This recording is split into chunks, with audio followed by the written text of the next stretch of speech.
আজ বিলোনিয়ার চোত্তাখলায় সভা করলেন রাজ্যের প্রাক্তন মুখ্যমন্ত্রী বাম নেতা মানিক সরকার। চোত্তাখলায় শহীদ স্মরণ সভা মঞ্চে উপস্থিত ছিলেন মানিক সরকার। 2024 সালে 13 জুলাই প্রাক ত্রিস্তরীয় পঞ্চায়েত নির্বাচনের আবহে খুন হয়েছিলেন বামকর্মী বাদল শীল। সেদিন ঘাতকদের রক্তচক্ষু গ্রাস করে নিয়েছিল বাদল শীলের জীবন। সেই শহীদ বামকর্মী বাদল শীলের প্রথম মৃত্যুবার্ষিকীতে আয়োজন করা হয়েছিল শহীদ স্মরণ সভা। সিপিআইএম মহকুমা কমিটি আয়োজিত শহীদ স্মরণ সভায় শ্রদ্ধায় স্মরণ করা হল শহীদ বাদল শীলকে। প্রধান বক্তা হিসেবে মানিক সরকার শাসকের বিরুদ্ধে সুর চড়িয়েছেন সভা মঞ্চ থেকে। প্রশ্ন রাখেন, এইভাবে আর কতদিন? বাম শক্তিকে সংহত করার উপর সাধারণ মানুষকে জানিয়ে এলেন আহ্বান।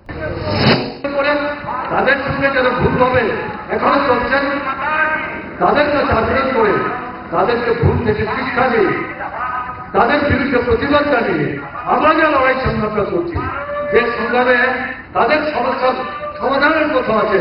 কারণ এই যে 7 বছর যাবৎ এদের পক্ষে দাঁড়িয়ে এই দুর্বৃত্তপনা করছেন, আপনারা ভোটের সময় কয়েকশো টাকা ছাড়া আর এরকম খুব খারাপের কর্মসূচি কার্যকরী করতে গিয়ে কিছু টাকা ছাড়া সারা বছর আপনাদের খবর কিন্তু এই বিজেপি আরএসএস বিপ্লবতার নেতৃত্ব তারা কিন্তু দাঁড়াচ্ছে।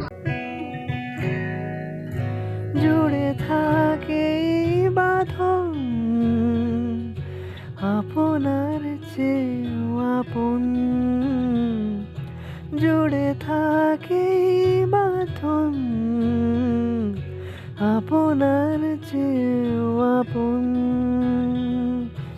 আপনার চেয়েও আপন। স্বর্ণ কমল